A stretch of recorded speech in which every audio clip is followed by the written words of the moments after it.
जिस दिन चाह लेंगे उस दिन सरकार गिर जाएगी। ब्राह्मण तो मारा गया वहाँ, देखो। अरे ब्राह्मण क्या कमजोर है? तो बात ब्राह्मणों को तय करना है। 10 लाख रुपए उसको दे करके मामले को दबा दिया जाता है, उसमें हार्ट अटैक दिखा करके काम खत्म कर दिया जाता है, लिपापोती कर दिया जाता है। निकम्मा आदमी, न बीवी से मतलब न बच्चों से मतलब। उनके कर्मचारियों के खिलाफ, मारने वालों के खिलाफ फांसी होना चाहिए। जब चुनाव आता है तब कार्यकर्ताओं को वही कहते हैं, भैया जाके झंडा डंडा उठाओ, लेकर जाओ। आम जनता मारी जाए और कोई तकलीफें नहीं है। कहा है आप बता रहे हैं उनके कार्यकर्ता मार खाए, वो जा रहे हैं, उनकी पार्टी जानी। अगर वो कार्यकर्ता मारा गया तो वो पहले तो हमारे देश का भारतवासी था। ये देखो, ये भारतीय जनता पार्टी के लोग ऐसे ही तो मुँह बातें क्या भारतीय जनता पार्टी का चाल और चरित्र। एक मिनट, आपके विपक्ष क्या चूड़ी पहने बैठा है? एक तो बाबा को एक तरफ से अफसरों पे कठोर कार्रवाई करना चाहिए। आप इस समय जिस तरह दिख रहा है कि 80% लोग खिलाफ, कुछ भी हो सकता है भैया, स्थिति बहुत खराब है। थाने के अंदर क्यों इतनी हत्याएं हो रही है अगर सबका साथ विकास हो रहा है?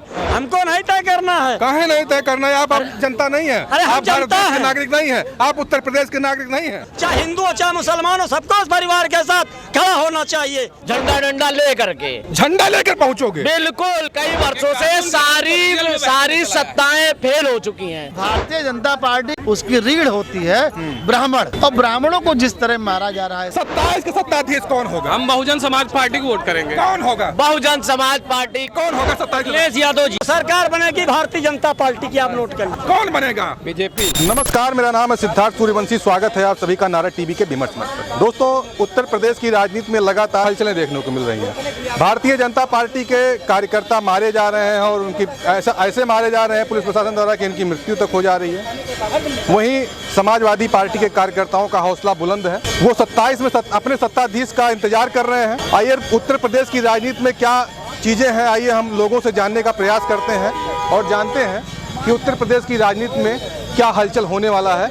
ये भाई साहब, उत्तर प्रदेश की राजनीति में जिस तरीके से हलचल तेज है, 27 के सत्ताधीश के उनके कार्यकर्ता वापस ला रहे हैं, भारतीय जनता पार्टी के कार्यकर्ता मारे जा रहे हैं, दम तोड़ दे रहे हैं, ऐसी स्थिति आ गई है प्रदेश में।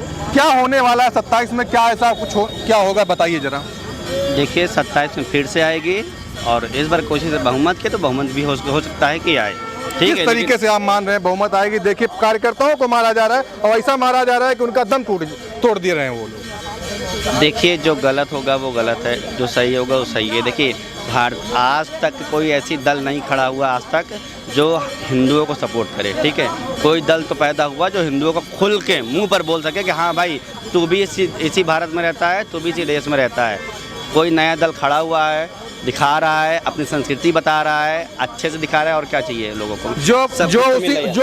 वही सुनिए, वही हिंदू अगर अपने हक के लिए कहीं लड़ाई लड़ने जा रहा है तो उसको उसी सरकार के प्रशासन द्वारा मारा जा रहा है। देखिए, ऐसा नहीं है, अगर कहीं मारा जा रहा है, किसी भी चीज़ को गलत तरीके से दिखाया जा रहा है या मारा जा रहा है तो वो गलत चीज़ है। क्या गलत तरीके से जो वीडियो जारी होता है वो क्या गलत होता है? अभी अखिल भारतीय विद्यार्थी परिषद के विद्यार्थियों को वहीं ऐसा मारा गया घसीट करके इन्हीं प्रशासन द्वारा, और फिर उसके बाद में वहाँ देखिए बलिया का कांड हो गया, उपाध्याय जी का जो मारे गए, उनको वो तो दम तोड़ दिए वहीं पे। देखिए, प्रदर्शन करने के भी दो तरीके होते हैं, एक शांतिपूर्वक होता है। ठीक है, क्या प्रदर्शन अन्ना हजारे जी नहीं किए थे? वो भी किए थे। तो कौन सी एक भी आगजनी दिखाई पड़ी? क्या आगजनी दिखाई पड़ी कहीं? जनता में कहीं तोड़फोड़ दिखाई पड़ा या पब्लिक प्रॉपर्टी को तोड़ा गया, ऐसा कहीं तो दिखाई नहीं पड़ा? ऐसा कोई चीज दिखाई नहीं। देखिए, आप अगर आप अच्छे व्यक्ति हैं तो शांतिपूर्वक कोई बड़ी चीज नहीं है। धरना करने का तरीका दो ही तरीका है। बताइए। एक मारपीट और आप किसी सरकारी संपत्ति को खराब कर सकते हैं, एक ये तरीका है। एक तरीका यह है कि शांतिपूर्वक बना सकें। अगर शांतिपूर्वक आप बैठ के प्रदर्शन करते हैं, सरकार सुनेगी। एक दिन नहीं सुनेगी, 2 दिन नहीं सुनेगी, 3 दिन नहीं सुनेगी। क्या दिल्ली में इतनी बार किसान यूनियन जाकर बैठी, क्या उनकी शुरू में सुनवाई नहीं हुई है? क्या अन्ना हजारे जी की सुनवाई नहीं हुई? क्या सुनवाई सबकी होती है, तरीका होता है। अब अगर कोई चाह रहा है कि हम नेता नगरी करके करें या फिर अपनी ऐसी। अन्ना हजारे की सुनवाई तब हुई, थोड़ा आगे आइए। अन्ना हजारे की सुनवाई तब आई जब MP और विधायक इनके घर में सब घुस गए, तब सुनवाई हुई। इनसे पूछो, हम लोग गुलामी पसंद देश के भारत के नागरिक हैं, हमको गुलामी में जीने की आदत पड़ गई है, उससे ऊपर हम उठ ही नहीं सकते। अंग्रेज के गुलाम। वही तो मैं पूछ रहा हूँ इनसे कि कार्यकर्ता मारे जा रहे हैं कहाँ। ये सब इनको सब समझ में नहीं आएगा कि गुलाम देश के गुलाम नवयुवक, इनको गुलामी पसंद है हिंदू के नाम पर, इनके नाम पर। इनसे तो अच्छे माफिया हैं जो कम से कम जनता के दरबार लगा के सुनते हैं। पार्टी बेस पर जीतने वाले, इनकी कोई औकात नहीं है। इनकी जनता को चाहिए इनकी निधियों की जांच होनी चाहिए। तो आएगा कौन, ये भी तो एक बड़ा सवाल खड़ा कर रहा है ना। जब आएगा कौन, कह तो रहे हैं कि हम तो एकदम मजबूती के साथ बैठे हैं। ये हमेशा बैठे रहेंगे। हाँ। जनता को फैसला करना है कि इनके खिलाफ क्या करना है। जनता को चाहिए अपने न्याय की मांग करना। जनता मांग करती है ना। हम बताए नहीं, हम लोग पहले अंग्रेज के गुलाम थे, मोहम्मदन के गुलाम थे, अब नेताओं के गुलाम हैं। वोट डालो, उनकी गुलामी करो। ये है, अपना हक की बात करोगे तो कुछ नहीं देंगे। नहीं, सत्यता ये तो यही है कि कार्यकर्ता मारा जा रहा है। कार्यकर्ताओं को इस तरीके से, गुलामी देश के गुलाम नागरिक है ना। तो हमेशा गुलाम रहो, बोलो नहीं कि मार सोटल लाल के। तो आएगा कौन, ये बताइए। कोई भी आओ, जनता जब तक नहीं सुधरेगी। नहीं तो आएगा कौन, वही तो जानना चाह रहे हैं ना। वो नेपाल से नसीहत दे दीजिए कौन आएगा। ये नेपाल से शिक्षा ले ले सब कि कौन आएगा। आप नेपाल की बात कर रहे हैं तो वहाँ पर सबको साफ साफ दिखा था भाई। वहाँ पर लोग, जनता कैसे मर रही है, वहाँ के प्रधानमंत्री कैसे थे, सब जो तख्ता पलट हुआ, पहली बार हुआ है, इसके पहले भी तो हुआ 2-3 बार, क्या नहीं हुआ है क्या। अब बात रही भाई साहब जो बता रहे हैं अंकल जी कि ये सरकार अच्छी नहीं हो सकती, तो कौन सा कोई ऐसा चेहरा दिखा दीजिए जो ईमानदार हो, जिसके उस पर कपड़े पे एक दाग ना लगा हो। कोई बता दे अगर कोई ऐसा हो तो। अगर कोई ऐसा है तो भाई हम अंकल के साथ खड़े रहने तैयार। लेकिन कार्यकर्ता नहीं मारे जाते भाई। भाई साहब क्या करें, कार्यकर्ता नहीं मारे। देखिए कार्यकर्ता, अच्छा ये बताइए, कार्यकर्ता जब चुनाव आता है तब कार्यकर्ताओं को वही कहते हैं भैया जाके झंडा डंडा उठाओ लेकर जाओ, और वही बात में जब चुनाव खत्म हो जाता है तो पता चलता है कि कार्यकर्ता को पहचानने से इनकार कर दिया जाता है। अब जो कार्यकर्ता मारा गया उपाध्याय जी, उनको उनके जिला अध्यक्ष पहले पहचानने से इनकार कर दिया। उसके बाद जब जनता ने वहाँ पे उनको ठासा है तब जाकर के वो पता चला कि हाँ नहीं हमारा कार्यकर्ता था। वो चीज़ तो भाई साहब अलग है। नहीं, क्यों अलग है? देखिए हम अलग क्यों है भाई, हम आपको बताते हैं, सुनिए। जनता से ही मामला अलग। देखिए कार्यकर्ता हो चाहे कोई नेता हो चाहे कोई कुछ हो, ठीक है। आज जो बात हो रही नॉर्मल चीज़ है कि खाने से लोग बता रहे भाई हमको खाने में दिक्कत हो रही है, हमको भ्रष्टाचार हो रही है, और मेन मुद्दा वो है, ठीक है। कार्यकर्ता भाई, उनका कार्यकर्ता मार खाया वो जाने, उनकी पार्टी जाने, सीधी भाषा में। आम जनता को तकलीफ तो नहीं हो रही है ना। क्यों नहीं होगी भाई, क्या तकलीफ हो रही है? क्यों तकलीफ, मतलब आम जनता मारी जाए और कोई तकलीफ नहीं है। क्या है आप बता रहे हैं, उनके कार्यकर्ता मार खाए वो जाने, उनकी पार्टी जानी। यही देखो, यही है। ये देखो, ये भारतीय जनता पार्टी के लोग ऐसे ही तो मुँह बातें। क्या भाई साहब थोड़ा आगे, क्या देखिए कह रहे हैं कार्यकर्ता मारा जाए, क्या मतलब है? आम जनता की जान की कोई कीमत नहीं है। भैया से पूछिए, आम जनता जो कीमत एक गरीब आदमी की है जान की, वही आदरणीय प्रधानमंत्री जी की जान की भी कीमत है। भाई जान तो हमेशा जो है वो अनमोल है ना। अगर इस शरीर से सांस ही बंद हो गई तो क्या एक आम आदमी और क्या देश के प्रधानमंत्री, क्या वो एक कदम बढ़ सकते हैं? कार्यकर्ता जो होता है वो हर पार्टी की रीढ़ की हड्डी होता है। बिल्कुल। और अगर अपनी रीढ़ की हड्डी को ही तोड़ दोगे तो आप एक कदम भी चल नहीं सकते, क्योंकि रीढ़ की हड्डी ही पूरे शरीर का वजन उठाती है। तो कार्यकर्ता को जिस तरीके से मार रहे हैं, एक साथी है जो कि एबीवीपी का साथी था जिला बलिया में, जिसकी मृत्यु हो गई। भाई हम लोग उसको, एबीवीपी का नहीं था, भारतीय जनता पार्टी का था। एबीवीपी वाले तो यहाँ मारे गए, बाराबंकी दौड़ा के मारे गए। चलिए भारतीय जनता पार्टी का था भाई। अगर वो कार्यकर्ता मारा गया तो वो पहले तो हमारे देश का भारतवासी था, तो हम भारतवासी के चलते उसको नमन करते हैं, उन्हें श्रद्धांजलि देते हैं। और आपसे भी अनुरोध करते हैं कि आप आगे बढ़कर आइए और भारतीय जनता पार्टी के सामने बात को रखिए कि उसके परिवार को उचित मुआवजा दिया जाए। नहीं, बिल्कुल दिया जाए। 10 लाख रुपए मुआवजा दिया गया, और 10 लाख रुपए मुआवजा दिया गया। लेकिन अगर उस कार्यकर्ता का जो भाई आज की डेट की बात मैं करूं तो उनका वीडियो जो जारी होता है, कहते हैं 10 लाख रुपए तो मुझे मिला। लेकिन यही भारतीय जनता पार्टी के जो अफसर हैं, प्रशासन है, उसको पहले उसको पीट के मार देते हैं। उसके बाद में जब उसके पोस्टमार्टम की रिपोर्ट आती है तो उसमें हार्ट अटैक में मृत्यु दिखा देते हैं। भाई साहब अभी ऐसा ही एक मामला हुआ था फरवरी में, यहीं पर आपका इंदिरा नगर में एक गजराहा पुरवा पड़ता है, वहाँ पे एक लड़का था अमन गौतम नाम का, जिसकी पुलिस के अंडर मृत्यु हो गई थी। आप लोगों ने सुना होगा, बहुत बड़ा वो मामला हुआ था। लेकिन उस लड़के को किसी भी प्रकार से कोई उत्तर प्रदेश सरकार से कोई सहायता नहीं मिली। क्या कहोगे, बताओ। जिस तरीके से चल रहा है, मारे जा रहे हैं भारतीय जनता पार्टी कार्यकर्ता और मर जा रहे हैं, ऐसे ही सरकार आएगी? देखिए, हम आपको एक चीज़ बता दें। हाँ, बताइए। योगी जी बहुत अच्छे हैं, बहुत अच्छा शासन चल रहा है। बाकी कहीं न कहीं अफसर गुमराह कर रहे हैं। एक तो बाबा को एक तरफ से अफसरों पे कठोर कार्रवाई करना चाहिए। सर, एक मिनट पहले रुकिए। दूसरी बात रह गए हैं। भारतीय जनता पार्टी का चाल और चरित्र। एक मिनट, आपके जब आपके बीच में कोई नहीं बोला तो आप कोई बात कहोगे तो और रह गया है विपक्ष क्या चूड़ी पहने बैठा है। जब सरकार गलत करती है तो विपक्ष जो है लगा के सदन से, रोड से और कोर्ट तक विरोध करता है। तो विपक्ष के लोग खुद ही सीबीआई को डर रहे हैं। नहीं तो ये बताइए, जब उन्हीं का कार्यकर्ता मारा जा रहा है तो क्या विपक्ष क्या उसमें कर सकता है? विपक्ष क्या कर सकता है? और क्या, भारतीय जनता पार्टी अपने ही कार्यकर्ता को मरवा रही है, अपने ही पुलिस से। अरे भाई, जब ब्राह्मणों पर अत्याचार हो रहा है और ब्राह्मण जिस दिन चाह लेंगे उस दिन सरकार गिर जाएगी। तो ब्राह्मणों को मारा गया वहाँ, देखो। अरे ब्राह्मण क्या कमजोर है? तो बात ब्राह्मणों को तय करना है, हमको नहीं तय करना है। काहे नहीं तय करना है? आप जनता नहीं है। अरे हम आप भारत जनता देश के हैं। नागरिक नहीं है, आप उत्तर प्रदेश के नागरिक नहीं है। हमारी औकात है अगर हम आपके खिलाफ और आपके चैनल पर गलत बोल दें, जिस दिन ब्राह्मण चाह लेंगे उस दिन सरकार गिर जाएगी। ये तो ब्राह्मणों को तय करना है। अगर किसी परिवार में अगर इस तरीके की घटना हुई तो उस परिवार को सब्र दे, उसकी आत्मा को ईश्वर शांति दे। और ऐसा अगर हुआ है तो गलत हुआ है। केवल शांति दे, उसके अलावा कुछ नहीं दे। उनके कर्मचारियों के खिलाफ, मारने वालों के खिलाफ फांसी होना चाहिए और जो संवैधानिक कार्रवाई हो तत्काल होना चाहिए। मैं थोड़ा कह रहा हूँ कि मेरे ही घर में कोई मरा होता मैं क्या नहीं कहता कि हमारे घर में इस तरीके की घटना हुई।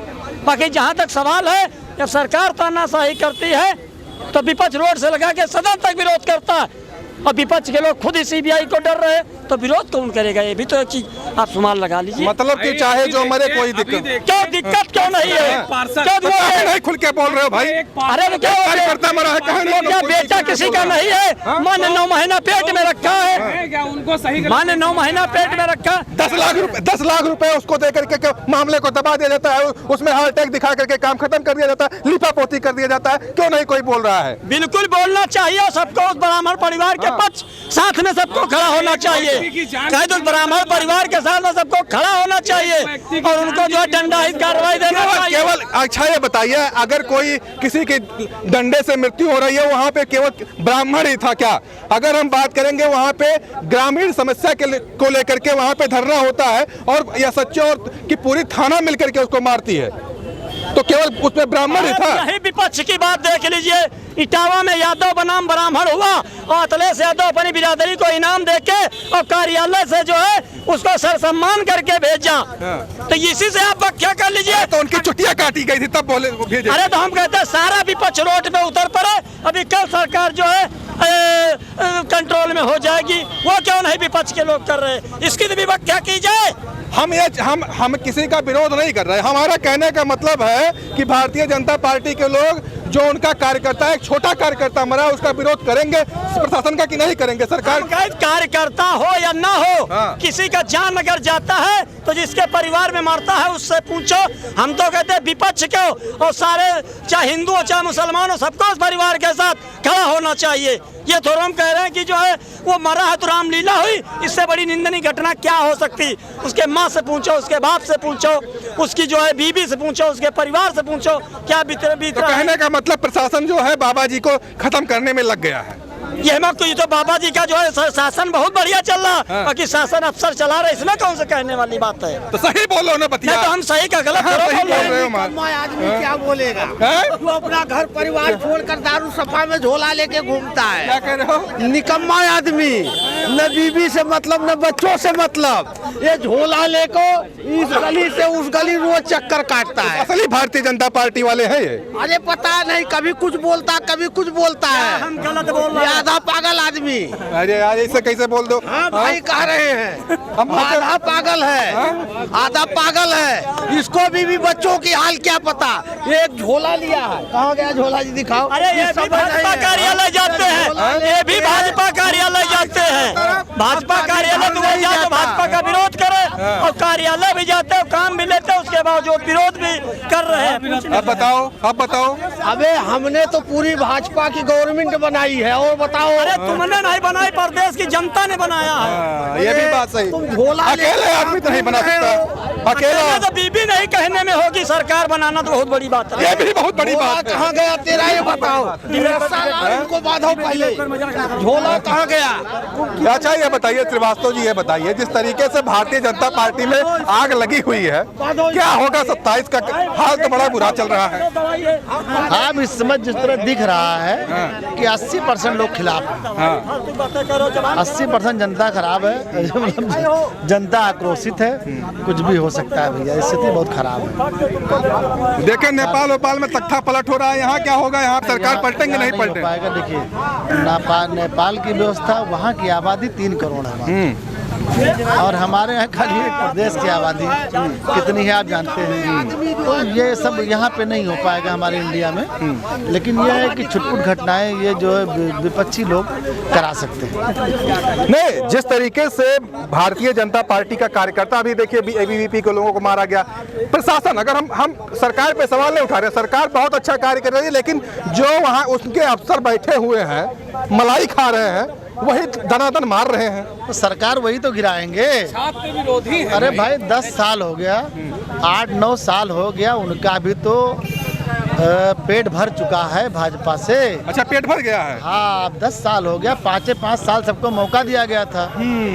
ये भी बात सही है, 5 ही 5 साल रहते थे, अब 5 साल लगातार रही, 5 साल सरकार रही, अरे वो रही सपा रही, अब 5 साल से ऊपर भाजपा हो गई, तो अधिकारी भी तो नाराज हो रहे हैं, वो सोच रहे सरकार पलटो।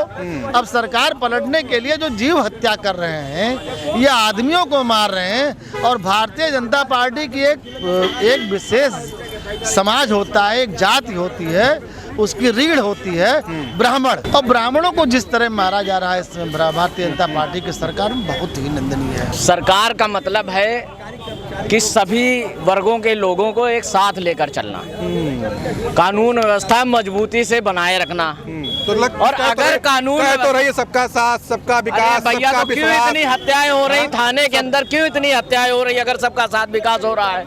अगर सबका साथ सबका विकास करना है तो सिर्फ बहुजन समाज पार्टी की अध्यक्ष मायावती को लाना पड़ेगा। बैठी तो है घर, कानून व्यवस्था एसी में बैठी है, एसी में। अरे कहाँ एसी में बैठी, कल 9 अक्टूबर के दिन, उधर से आ जाओ। 9 अक्टूबर को एक प्रचंड रैली होने जा रही है, जिसमें 20 लाख लोग आने वाले। क्या बात करते हो? बिल्कुल, सही में बताओ। आइएगा, इनविटेशन दे रहा हूँ आपको। हाँ। और मैं भी वहीं पहुँचूंगा, झंडा डंडा ले करके। झंडा लेकर पहुंचोगे? बिल्कुल, क्योंकि कानून व्यवस्था का राज, संविधान का राज सिर्फ बसपा ही चला सकती है। हाँ। और ये आज पिछले कई वर्षों से, ये बात कह सकता है, पिछले कई वर्षों से सारी सत्ताएं फेल हो चुकी हैं। आप खुद जानते हैं, लॉ एंड ऑर्डर। लेकिन लॉ एंड ऑर्डर की बात करें, जीरो टॉलरेंस की बात करें, तो योगी आदित्यनाथ को लोग कहते हैं भाजपा सरकार। देखिए, आप खुद अभी आप किस मसले पर डिबेट कर रहे हैं भाई? हम वही कह रहे हैं ना, अपराधी हो या अधिकारी, दोनों राइट टाइम सिर्फ बसपा सरकार में रहे हैं। ये समझ लिया है उन्होंने,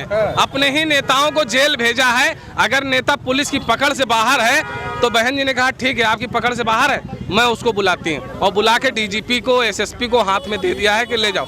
अपराधी की जो असली जगह है वो जेल होती है। क्यों, क्या कह रहे हैं बताओ? वो तो बिल्कुल कहना सही, बाकी आप सब पर चर्चा कर रहे हो। हाँ। वो दिन की भी याद कीजिए। हाँ। जब मुजफ्फरनगर में मुसलमानों के घर जल रहे थे, सैफई में सरकारी खर्चे से हीरो हीरोइनी नाच रही थी, प्रतापगढ़ में जियाउल हक सियो, जो समाजवादी पार्टी मुसलमानों की बहुत बड़ी हितैषी बन, तब हत्याएं हो रही थी। वो दिन क्या भूल गए?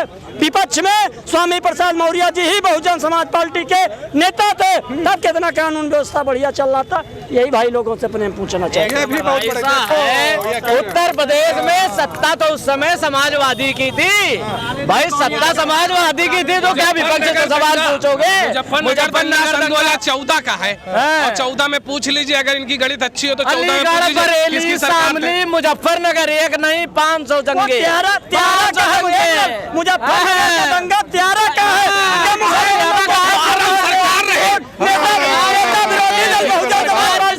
माननीय स्वामी प्रसाद मौर्य जी थे, तब तो समाजवादी सरकार थी। समाजवादी सरकार थी, विपक्ष के नेता बहुजन समाज पार्टी के स्वामी सकती अब तो और राष्ट्रपति संसदीय दल के नेता थे। ये बताओ नेहरू जी से सवाल अच्छा, हाँ सुनो एक मिनट प्यार चिल्लाने से बात नहीं करें। 13 में दंगा हुआ, हम इनके बात पे नहीं जाते, 14 उदम नहीं जा रहे हैं। 13 में हुआ ना, 13 में उत्तर प्रदेश में सरकार किसकी थी? सरकार समाजवादी पार्टी की थी। बाकी फुल पावर से 80 विधायक बहुजन समाज पार्टी के थे। नेता विरोधी क्या दल बात जो करते है, हो? अरे क्या बात करते हो यार, ये कौन सी बात है? सरकार क्या सही कर रहा है बता?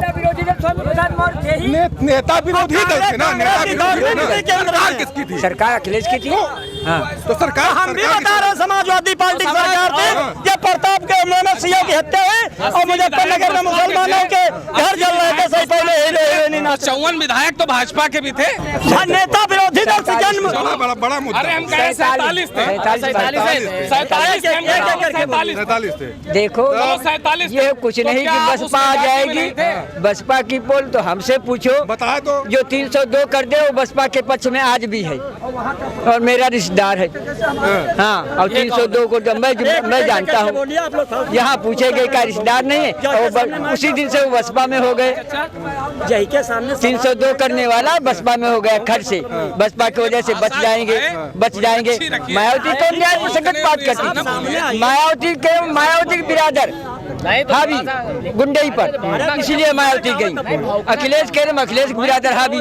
अखिलेश काम कुछ अच्छा किए लेकिन बिरादर उनके गुंडई पर हावी, इसीलिए अखिलेश को जाना पड़ा। अब कभी मेरे भाई आप ये बताओ, किसी दलित समाज के व्यक्ति ने या उसके समाज के लोगों ने किसी ब्राह्मण, क्षत्रिय, यादव, कुर्मी या किसी भी अन्य व्यक्ति का गांव फूका है क्या? फूकते रहे, लेकिन उनके पास जो बड़का पौरवा है ये SC/ST वाला दबा कुचला वर्ग होगा। अगर दबाए जाओगे तो भाई साहब आह निकलेगी और आह वही जो है वो SC/ST एक्ट है। अच्छा, हाँ, मतलब फर्जी लगवा दो SC/ST। फर्जी मेरे ऊपर लगा। भाई देखिए, देखो एक बाबा भुक्त बोल हरिजन गांव के किनारे से मेरे भाई को भारतीय संविधान को तुम खेत में नुकसान करते हो, तुम्हें डांट दे तो 376 लगा दो। उल्टा बोलने वाले मेरे ऊपर 380 लगा दो। साहब को उल्टा बोलने वाले, बाबा साहब को उल्टा बोलते हो, संविधान को उल्टा बोलते हो। बाबा साहब को उल्टा। बाबा साहब देखो, बाबा साहब वो डॉक्टर हैं तो मेरे गले में फांसी लगा दो, जहर का इंजेक्शन दे दो और हम बाबा जी की बड़ी प्रशंसा करेंगे। क्यों? भाई 10 साल के लिए उन्होंने आरक्षण दिया था। जो गलत बाबा जी ने 10 साल के जिनको आरक्षण दिया था आज 75 साल से ऊपर हो गए। अरे तो क्यों नहीं छोड़ते हो मंदिर? क्यों? मंदिर तुम्हारे बपौती है क्या? देख लो, मंदिर जिसने बनवाया है उसकी बपौती, उससे कहो। जब तक है लेते जिसने मंदिर बनवा करके पैसा खर्च किया उससे कहो वो पुजारी किसको रखेगा? आरक्षण हमारा अधिकार है।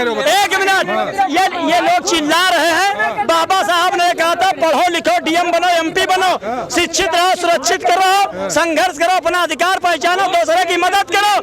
ये बाबा साहब ने नहीं कहा था कि दिन भर करो मंजूरी, 100 ग्राम रात में लेके भैया पिया हुए। ये बाबा साहब का मिशन नहीं था। बाबा साहब का हम भी सम्मान करते हैं। यही नेहरू जी ने बंगाल से जब बाबा साहब चुनाव लड़ने गए थे तो नेहरू जी ने पूरा हरियाणा का प्रयास किया था, बाकी वहाँ के मुसलमान ने किसी ने जो सीट छोड़ के और बाबा साहब को जिता कर भेजा था, तब कानून मंत्री बने थे। और अभी तक जो है ये लोग बसपा के कांग्रेस को ही वोट देते आए, कांग्रेस से नहीं सवाल पूछेंगे। अच्छा, लास्ट क्वेश्चन हमारा रहेगा, जाते जाते लास्ट क्वेश्चन सभी लोग एक सुर में अगर बता देंगे 27 के सत्ताधीश कौन होगा? हम बहुजन समाज पार्टी को वोट करेंगे। कौन होगा? बहुजन समाज पार्टी की जरूरत है उत्तर प्रदेश को पूरी तरह। थोड़ा आगे आइए, कौन होगा 27? अखिलेश यादव जी। अखिलेश यादव राष्ट्रीय अध्यक्ष। कौन होगा? एक सवाल हमसे बढ़ के ले लीजिए। पहले बताओ, क्या समाजवादी और बहुजन समाज पार्टी मुसलमान 20% है, क्या ये लोग डिप्टी बनाएंगे? अगर नहीं होगा तो सरकार बनेगी भारतीय जनता पार्टी की। आप नोट कर लीजिए। कौन बनेगा? बीजेपी। जिस तरीके से लगातार यहाँ पे 27 की बात अगर हम कर रहे हैं तो 27 में कोई बसपा, कोई सपा, कोई भाजपा, तीनों पार्टियों को एक समान मत मिल रहा है। देखते हैं आगे क्या होता है। चले मिलते हैं ऐसे नए वीडियो से, तब तक के लिए जय हिंद।